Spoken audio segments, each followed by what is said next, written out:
আত্মীয়র বাড়িতে ঈদ উপহার পৌঁছে দিতে গিয়ে সড়কে প্রাণ ঝরল আপন তিন ভাইয়ের। বরগুনায় বাসের সঙ্গে মোটরসাইকেলের মুখোমুখি সংঘর্ষে এই মর্মান্তিক ঘটনাটি ঘটে।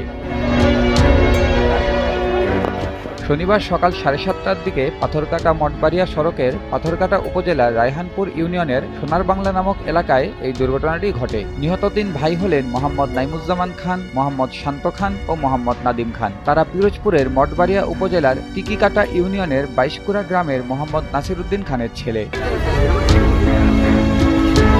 পুলিশ ও প্রত্যক্ষদর্শীদের বরাতে জানা যায়, সকালে পাথরঘাটা থেকে ঢাকার উদ্দেশ্যে ছেড়ে যাওয়া রাজীব পরিবহনের একটি বাস পাথরঘাটা উপজেলার রায়হানপুর ইউনিয়নের সোনার বাংলা নামক এলাকায় পৌঁছালে বিপরীত দিক থেকে আসা একটি মোটরসাইকেলের সঙ্গে মুখোমুখি সংঘর্ষ হয়। এতে ঘটনাস্থলেই মোটরসাইকেল আরোহী তিন ভাই নিহত হন। 3 বছর আগে তাদের আরও এক ভাই পানিতে ডুবে মারা যায়। নিহতদের মধ্যে বড় ভাই শুভ ঢাকায় চাকরি করে পরিবারের খরচ বহন করত। এছাড়া ছোট দুই ভাই শান্ত ও নাদিম পড়াশোনা করত। এক ভাই এই 3 বছর হয়েছে পুকুর পরে মারা গেছে। ওরা যাইতেছিল কেরাতপুর যাইতেছিল। ওর সাথে কাজ করে। ওর আবার চাষার ওই শালার ছেলে কি জানি দিয়েছে, ওইগুলো দিয়ে আসতে যাইতেছিল। দুই ভাই ছোট দুজন লেখাপড়া করে আর বড় ভাই চাকরি করে ঢাকায়। ওরা ওই বড় ভাইয়ের এক বউ আছে আর এই দুই আর কি 3 ভাই আর ওর আম্মু আব্বু। বড় ওই ভাই ছিল যে আর কি সংসারের যাবতীয় সকল দায়িত্বই পালন করে।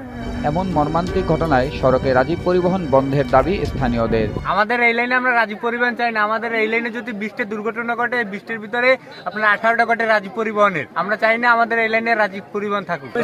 রাজীব পরিবহন যদি থাকে ড্রাইভার চেঞ্জ করুক, প্রশিক্ষণ পাবে যে সমস্ত ড্রাইভার, ওই সমস্ত ড্রাইভার দেওয়া হোক। ভুয়া সুয়া ড্রাইভার দিয়ে মানুষের ওখানে রান্না হয়ে গেল, কোনোবারই কাম্য না। রাজীব পরিবহন এই জায়গায় চাই না। এখন সম্ভবত আমরা যে এই গাড়িটা পাইছি এইভাবে অনেক ছাড় দেওয়া হয়েছে, এখন সম্ভবত এটা জ্বালাই দেওয়া উচিত আমাদের। দুর্ঘটনার বিষয়টি স্থানীয়রা পুলিশকে জানালে ঘটনাস্থলে গিয়ে মরদেহ উদ্ধার করে মর্গে পাঠায় পুলিশ। এখানে যে আপনার সকাল অনুমান 8:45টার দিকে এই ঢাকাগামী যে রাজীব পরিবহন, এটার সাথে যে একই মোটরসাইকেলে 3 জন আপন 3 ভাই আরোহী, এরা কেরাতপুরের দিকে যাইতেছিল। মুখোমুখি সংঘর্ষ। এখন আইনি প্রক্রিয়া যেটা আছে সেটাতে যাচ্ছি আমরা। গাড়ি জব্দ হবে, গাড়ি নিয়ে যাবো আমরা, মামলা হবে সড়ক পরিবহন আইনে। এদিকে দুর্ঘটনার পরে বাসের চালক ও সহযোগী পালিয়ে যাওয়ায় তাদের গ্রেফতার করতে পারেনি পুলিশ। তবে ঘাতক বাসটিকে জব্দ করা হয়েছে। নিউজ ডেস্ক, দেশ টিভি।